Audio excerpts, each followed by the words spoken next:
जहांगीर में सारे हमजा और आलमगीर और देखना चैनल पाकिस्तान सो गाइस आज हम अब आपके लिए एक और इंटरेस्टिंग किस्म का वीडियो लेके आए हैं। वीडियो की top 10 batsman Who was was bowlers? Bowler before. जो पहले पहले थे। बॉलर थे वो कौन कौन से 10 जबरदस्त किस्म के बैट्समैन हैं जिनको आज सारी दुनिया एज ए बैट्समैन ज़्यादा जानती है। ये शायद उनको पता हो कि किसी टाइम पे वो बहुत बड़े बॉलर भी थे, बॉलिंग की वजह से अपनी टीम में आए, लेकिन अब बाद बैटिंग में की वजह से खड़े बॉलर हुए बैट्समैन बन गए और अब बैटिंग के बलबूते पर खड़े हैं। सही बात है। तो ये बहुत इंटरेस्टिंग वीडियो होने वाली है। देखते हैं कौन कौन से खिलाड़ी हैं। हमें कुछ लोगों का तो पता है लेकिन कुछ हम लोग देखेंगे। ऐसे होंगे जिनके बारे में मुझे आइडिया ना हो शायद। तो चलते हैं वीडियो देखते हैं। तो लेट्स स्टार्ट। दोस्तों हम सभी क्रिकेट को बहुत लगन से देखते हैं और ये लगन ही तो हमें अपने फेवरेट खिलाड़ियों की तरह खेलने और इनके जैसा बनने का जोश दिलाती है। वैसे दोस्तों आप अपनी टीम के लिए बॉलिंग करते हैं या फिर बैटिंग? भाई अगर तो आप बॉलर हैं तो आपको क्यों लगता है कि आप सिर्फ बॉलर हैं, बैट्समैन नहीं, बल्कि आपको भी किसी दिन बल्ला पकड़कर अपनी टीम को बताना चाहिए कि आप बैटिंग भी कर सकते हैं, क्योंकि हमारे अंदर कुछ ऐसे टैलेंट छुपे होते हैं ना जिन्हें सिर्फ मौका मिलने की जरूरत होती है। तो फिर अपने अंदर को टैलेंट को जगाओ जनाब और कुछ नया करके दिखाओ। दोस्तों क्रिकेट के मैदान में भी अपने मुल्क के लिए खेल रहे खिलाड़ियों में भी कई सारे खिलाड़ी ऐसे हैं जिन्हें इनकी बॉलिंग एबिलिटी की वजह से टीम में जगह मिली थी, लेकिन जब उनके अंदर के टैलेंट को मौका मिला तो उन्होंने बल्ले के साथ वो करके दिखाया जो वो बॉल के साथ नहीं कर पाए थे। और अब दुनिया इनको इनकी बॉलिंग की नहीं बल्कि जबरदस्त बैटिंग की वजह से जानती है। तो चलिए आज की ये वीडियो 10 ऐसे ही मल्टी टैलेंटेड खिलाड़ियों के नाम करते हैं जिन्होंने अपने कैरियर की शुरुआत एज ए बॉलर की थी, लेकिन अपनी एबिलिटी और दमदार बल्लेबाजी के दम पर वो शानदार बैट्समैन बनकर उभरे। तो भाई साहब ये वीडियो बहुत ही इंटरेस्टिंग होने वाली है, सो प्लीज एंड तक जरूर देखिएगा और पसंद आए तो लाइक और शेयर कर दीजिएगा। तो चलिए शुरू करते हैं। नंबर 10 शादाब खान, पाकिस्तान। दोस्तों पीएसएल से शुरुआत करने वाले Pakistani leg spinner Shadab Khan PSL के पहले ही सीजन में अपनी बॉलिंग से सिलेक्टर्स को काफी इम्प्रेस कर चुके थे और जल्द ही इन्हें पाकिस्तानी टीम की तरफ से खेलने का मौका भी मिल गया था। लेकिन असल कहानी तो तब शुरू हुई जब पीएसएल के 5वें सीजन में इन्हें इस्लामाबाद यूनाइटेड का कैप्टन बना दिया गया और उन्होंने बॉलिंग के साथ साथ बल्लेबाजी में भी अपने जौहर दिखाना शुरू कर दिए। इनकी जबरदस्त बैटिंग स्किल्स को देखकर पाकिस्तानी टीम में भी इन्हें एज ए ऑलराउंडर बैटिंग करने का मौका दिया गया और वो काफी हद तक सिलेक्टर्स की उम्मीदों पर पूरा भी उतरे। शादाब खान को पाकिस्तानी टीम में 6ठे नंबर पर बल्लेबाजी करने का मौका मिलता है, लेकिन देखते हैं कि क्या वो इस मौके का फायदा उठाकर खुद को एक अच्छा बैट्समैन साबित कर पाते हैं। नंबर 9 सनत जयसूर्या, श्रीलंका। दोस्तों श्रीलंकन अग्रेसिव बल्लेबाज सनत जयसूर्या के बारे में कौन नहीं जानता। शाहिद अफरीदी के बाद तेज तरीन सेंचुरी बनाने वाले वो दुनिया के दूसरे बल्लेबाज भी रह चुके हैं। एक दौर में इनकी बैटिंग पर ऐसा अरूज था कि लोगों का मानना था कि इन्हें पिच पर बॉल नहीं बल्कि फुटबॉल दिखाई देती है। मैच के पावर प्ले ओवर्स में बॉलर्स का जयसूर्या के हाथों बच पाना बहुत मुश्किल हुआ करता था। कुमार संगकारा के बाद श्रीलंकन टीम में सबसे ज्यादा रन्स करने वाले खिलाड़ी भी जयसूर्या ही हैं। लेकिन क्या आप जानते हैं कि जयसूर्या ने लेफ्ट आर्म स्पिनर के तौर पर अपनी टीम में एंट्री की थी? डोमेस्टिक क्रिकेट में इनकी शानदार बॉलिंग की वजह से ही इन्हें नेशनल टीम में शामिल किया गया था, लेकिन बाद में वो एक शानदार बल्लेबाज के रूप में सामने आए और एक अर्सा तक श्रीलंकन टीम के लिए ओपनिंग करते रहे और अपने लंबे लंबे छक्कों की मदद से कई सारे बैटिंग रिकॉर्ड भी अपने नाम किए। उस दौर में जसूरिया की बैटिंग देखने के लिए लोग दीवाने होते थे। Number 8 Kevin Pietersen, England. दोस्तों इंग्लिश क्रिकेट टीम में पीटरसन से स्टाइलिश बल्लेबाज शायद ही कोई दूसरा होगा, लेकिन क्या आप जानते हैं कि 2005 की एशेज सीरीज पीटरसन के लिए एक शानदार सीरीज थी और फिर देखते ही देखते वो क्रिकेट के तीनों फॉर्मेट में मशहूर बैट्समैन बन गए और वो इंग्लैंड टीम के लिए एक परफेक्ट वन डाउन पोजीशन के खिलाड़ी भी रह चुके हैं। लेकिन क्या आप जानते हैं कि पीटरसन ने क्रिकेट का आगाज साउथ अफ्रीकी डोमेस्टिक क्रिकेट से as a off spin bowler किया था? जी हाँ, डोमेस्टिक क्रिकेट में पीटरसन एक रेगुलर बॉलर थे और एक शानदार ऑफ स्पिनर भी माने जाते थे, लेकिन जल्दी इन्हें एहसास हो गया कि उनके अंदर एक अच्छे बैट्समैन की एबिलिटीज भी हैं और जब इन्हें बैटिंग का मौका मिला तो वो एक शानदार बल्लेबाज बनकर सामने आए। नंबर 7 शीन वॉटसन, ऑस्ट्रेलिया। दोस्तों पीएसएल और आईपीएल जैसी क्रिकेट लीग्स में हमेशा ही मार धाड़ करते हुए नजर आने वाले बैट्समैन शीन वॉटसन ने एक मीडियम पेसर के तौर पर क्रिकेट का आगाज किया था, क्योंकि इस दौर में ऑस्ट्रेलिया के पास मैग्रा और ब्रेटली जैसे शानदार बॉलर्स मौजूद थे, तो इसलिए एक मीडियम पेसर के लिए टीम में जगह बनाना काफी मुश्किल काम था। टीम में जगह ना मिलने की वजह से शीन वॉटसन ने अपनी बैटिंग को इम्प्रूव करना शुरू कर दिया और इसके बाद कुछ अच्छी इनिंग्स खेलकर वॉटसन ने अपने आप को एक अच्छा बैट्समैन साबित कर दिया, जिसके बाद इन्हें एक बार फिर लोअर ऑर्डर में खेलने का मौका मिला। लेकिन अपनी शानदार परफॉर्मेंस के बलबूते पर वॉटसन ने लोअर से मिडल और मिडल से टॉप ऑर्डर में अपनी जगह पक्की कर ली और फिर कई साल तक वो गेंदबाजों की जमकर धुलाई करते हुए नजर आए। Number 6, Steve Smith, Australia. दोस्तों, इस वक्त दुनिया के सबसे बेहतरीन बल्लेबाज माने जाने वाले ऑस्ट्रेलियाई खिलाड़ी स्टीव स्मिथ इस मुकाम तक कैसे पहुंचे जानकर आपको भी हैरानी होगी। सर टॉम ब्रैडमैन के बाद स्टीव स्मिथ की बैटिंग एवरेज को सबसे अच्छा माना जाता है। स्टीव स्मिथ ने अपने कैरियर की शुरुआत as a leg spin bowler के तौर पर की थी। वो ऑस्ट्रेलिया की तरफ से अंडर 19 और फिर 2009 और 10 में कई सारे matches as a leg spin bowler भी खेल चुके हैं। लेकिन 2012 में वो बिल्कुल एक अलग तरह से सामने आए। बिग बैश लीग में अपनी टीम के लिए उन्होंने मिडिल ऑर्डर पर कुछ शानदार इनिंग्स खेली और इसके चलते ही इनकी बैटिंग में काफी बेहतरी भी आने लगी। इसके बाद माइकल क्लार्क की कप्तानी में स्मिथ एक प्रॉपर बल्लेबाज बनकर सामने आए और अपनी इसी एबिलिटी की वजह से इन्हें बाद में ऑस्ट्रेलियाई टीम का कप्तान भी बना दिया गया। स्मिथ अब तक टेस्ट में सबसे ज्यादा 63 की एवरेज के साथ बैटिंग करते हैं। नंबर 5, शुएब मलिक, पाकिस्तान। 1999 में पाकिस्तानी टीम में शामिल होने वाले स्पिन बॉलर की खूबी गेंदों ने बड़े बड़े बल्लेबाजों को घुमा के रख दिया था।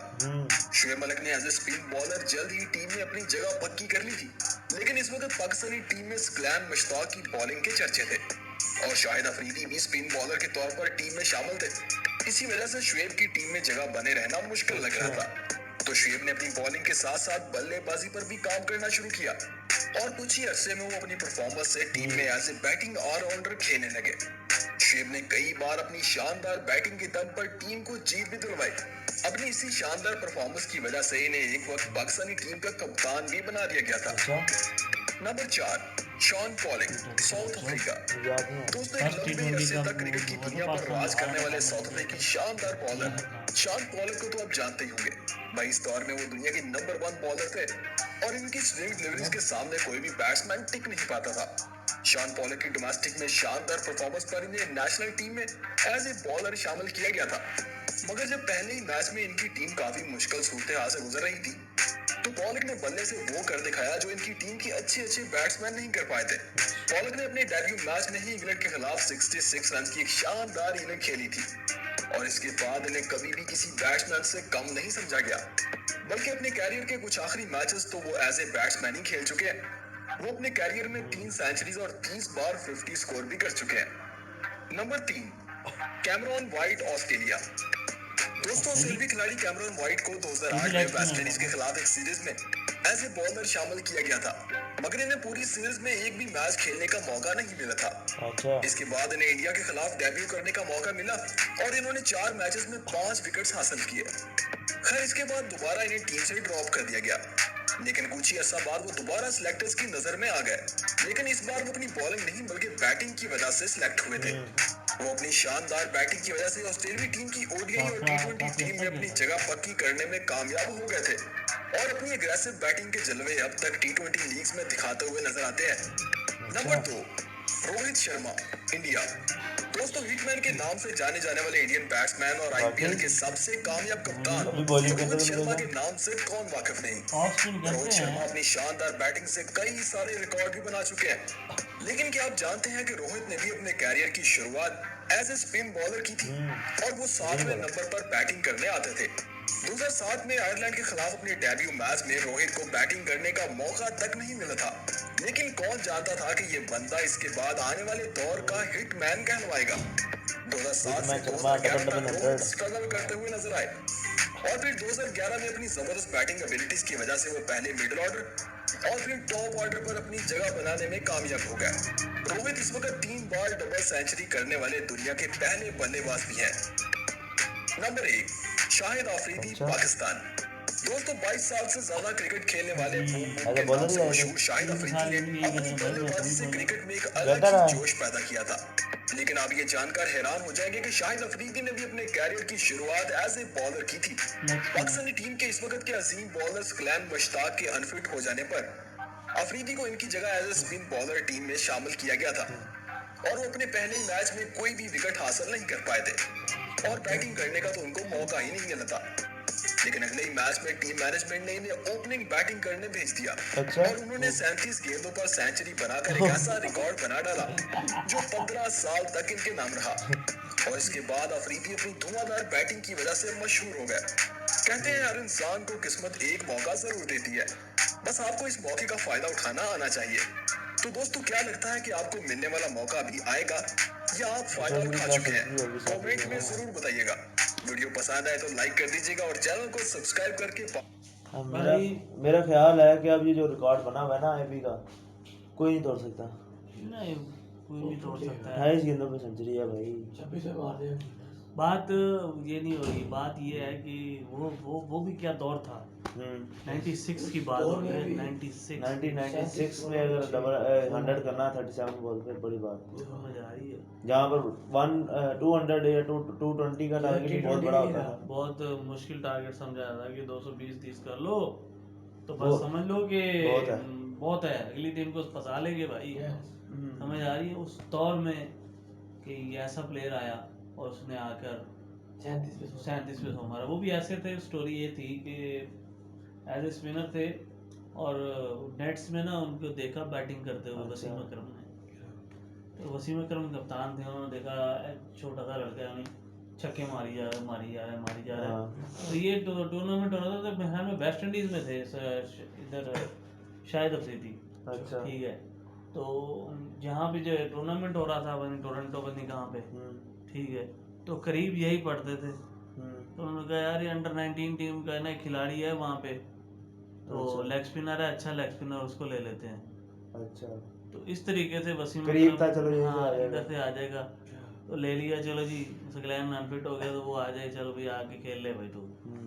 वो नेट्स में जब उसको पहले बॉलिंग करवाई, उसके बाद जब बैटिंग देखी उसकी, लंबे लंबे छक्के मार रहा है, तो वसीम अकरम साहब ने, जनाब जी वसीम भाई ने जो है ना वो उसको भेज दिए जी, जा भी तू ओपन करके दूसरे मैच में। ये उनकी पहली बार लाइफ के दूसरे मैच में हाँ उसने डबल 100 मार दिया। बारी पहली थी। हाँ। पिछले मैच में तो बारी नहीं आई ना, एज ए अच्छा, बॉलर मतलब कि जब पहली बारी में उन्होंने डबल 100 मार दिया। हाँ, पहली बारी में 100 मारा है, क्या वो भी बात। 37 बॉलों पे। ये भी एक नया अपने आप में रिकॉर्ड है। वो तो जाहिर बात है, वो रिकॉर्ड तो बनते ही हैं, लेकिन पहली बारी में वर्ल्ड रिकॉर्ड बना देना ये भी कमाल है। वो भी 15 साल का। 17 साल। अच्छा। हाँ। हाँ, वो 2 साल तो ऐसे ही है ना। कौन से जो उसने बनाया था, क्या नाम है, नाम ही भूल गया मुझे। कोरी एंडरसन एंडरसन भाई, वो 17 साल उसके साथ है। अच्छा। हाँ जी। उसके बाद ही 17 साल खत्म किया। हाँ जी। मुझे नहीं लगता था कि अरे कभी वो तो कोरे का तो रिकॉर्ड ही 5-6 महीने में टूट गया था। वो तो भी डिविलियर्स ने तोड़ दिया था। ठीक है। और वो ये भी कहते हैं कि कोरी एंडरसन ने जो रिकॉर्ड तो रिकॉर्ड है, चाहे टूट भी गया। हाँ, था तो ओडीआई ठीक है, था तो ओडीआई में, लेकिन वो बारिश की ग्राउंड वजह से बहुत छोटा था, ये है वो है, बाद में जो है ना मैच जो है 10-15 ओवर का कर दिया, 20 ओवर बारिश की वजह से ग्राउंड भी छोटा था, बारिश की वजह से उन्होंने वो भी कर मैच दिया। 20 ओवर का कर दिया, कट ऑफ करके। हाँ, ग्राउंड तो श्रीलंका भी छोटा था। एबी का किसका? नहीं चले जो भी है, लेकिन अफरीदी ने छक्के लंबे लंबे मारे थे भाई, हमें ये पता है। तो और इसके अलावा बाकी रोहित शर्मा के बारे में मैं हैरान हूँ। मुझे नहीं अंदाजा था कि Rohit Sharma As a bowler bowler आए होंगे। एक रोहित शर्मा और दूसरे केपी और तीसरे क्या नाम है, शेन वॉटसन। ठीक है।